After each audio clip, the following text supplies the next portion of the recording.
Hello everyone, how are you all?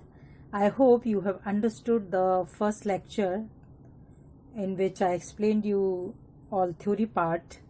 Today I am going to take up some numericals based on the topics I discussed in last video. See, is a charge of 5.8 into 10 raised power minus 18 coulomb possible? We have to tell that is this charge possible or not on a body. So it's given Q is equal to 5.8 into 10 raised power minus 18 coulomb, and as we know the value of E is given 1.6 into 10 raised power minus 19 C. Now by applying Q is equal to NE, and we can find out by using Q upon E. So after putting up the values of these two, we are getting N is equal to 36.25. Now tell me, this 36.25 can be the value of N? No, it is not. It cannot be. Why? Because according to quantization of charge in this formula, N can take only the integer value.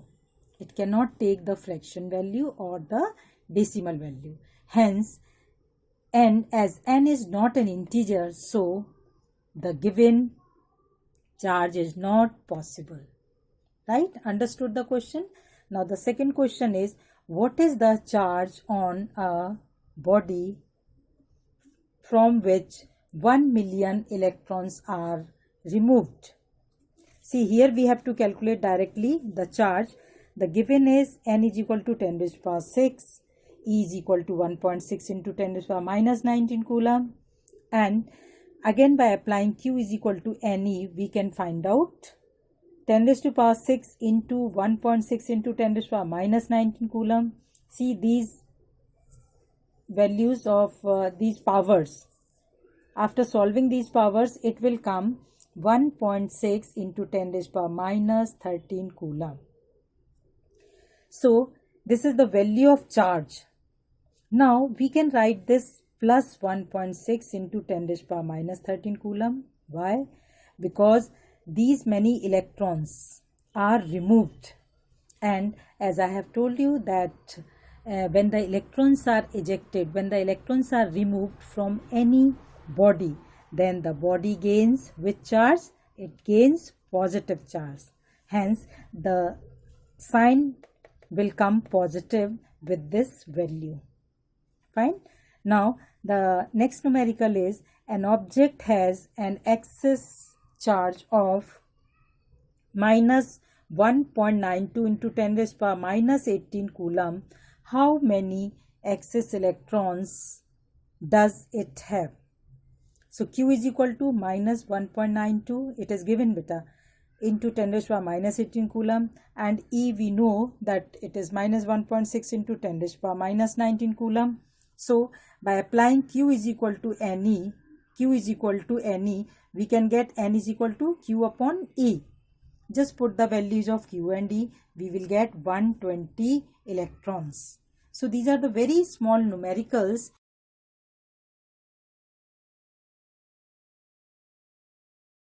Now I am going to explain you Coulomb's law in electrostatics.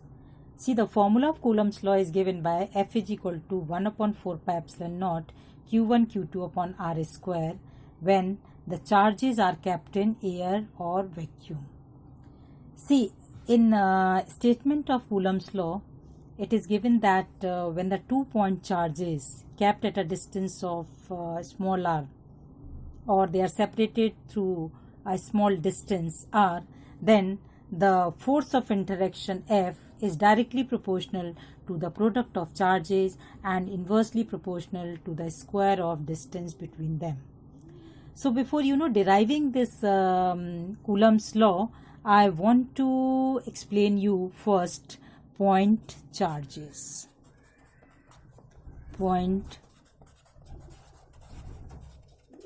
charges. So let's understand first what do we mean by point charges. Actually, if the size of the charges is very small, Q1, this Q2, and separated by distance r. If the sizes of Q1 and Q2 are very small in comparison to the distance between them, then these two charges are called point charges. Point charges, right? Means if the size is very small comparison to distance between them. Otherwise not, they are having some size, but if the size is very small comparison to the distance between them, then these two charges are called point charges. Now the next very important thing is permittivity.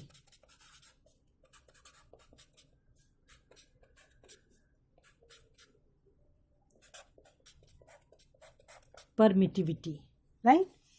So we can define it. First of all, let's understand this is denoted by epsilon. Epsilon.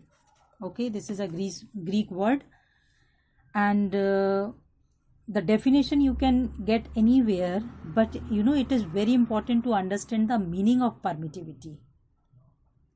See, according to its name, it seems to be that it allows something to pass through, but actually it is not. The permittivity of any medium is the characteristic property of the medium which affects the Coulomb's force between the electric charges. Means it allows its own particles, own medium particles to decrease the effect of force exerted by this Q1 on Q2. See, there are some particles in the medium. The permittivity is that characteristic property of medium due to which it decreases the force exerted by this Q1 on Q2. So actually it is not allowing the force, but it is decreasing the effect of force. So it is the permittivity of medium which only affects the Coulomb's force, and in which way it affects, it actually decrease. It is just have the inverse relation with the force.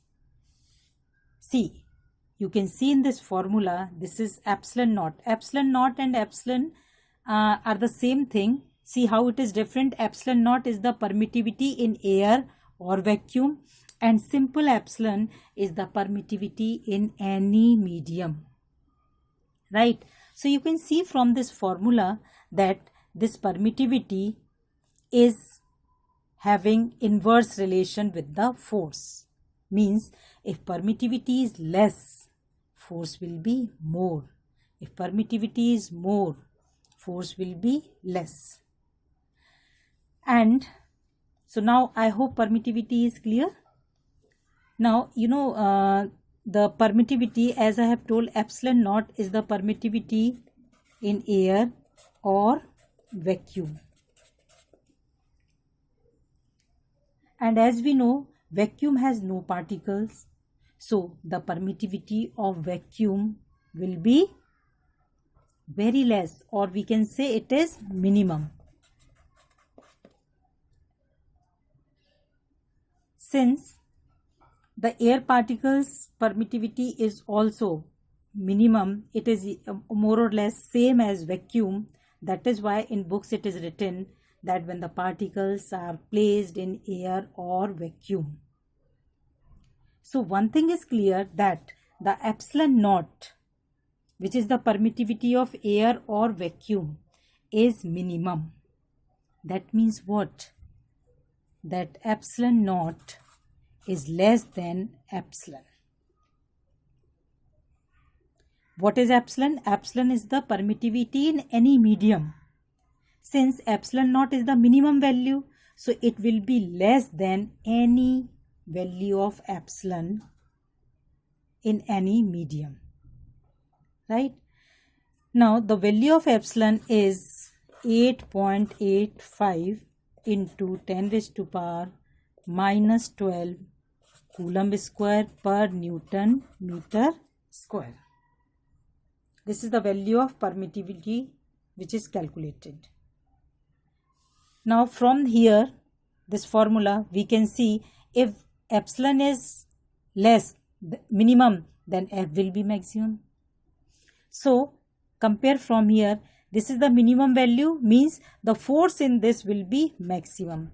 So Fa is greater than Fm. Fa is the force in air and Fm is the force in medium. So understood the relation between F and epsilon, which is very important. This is the main concept of permittivity. Now we can solve many numericals by knowing just the permittivity of the medium, and we can find out the value of force or the effect of force, whether it is more or less, whatever it is. After discussing point charges and permittivity, let's discuss dielectric constant. Dielectric constant is represented by K. It is a dimensionless quantity constant which is a characteristic of medium. Means every medium has the value of K. And we will derive these formulae. K is equal to Fa upon Fm and K is equal to epsilon upon epsilon naught. Now we can have some values of K in different medium. Vacuum it is 1, air it is 1.06, mica it is 326 and water it is 80. Now we will discuss Coulomb's law.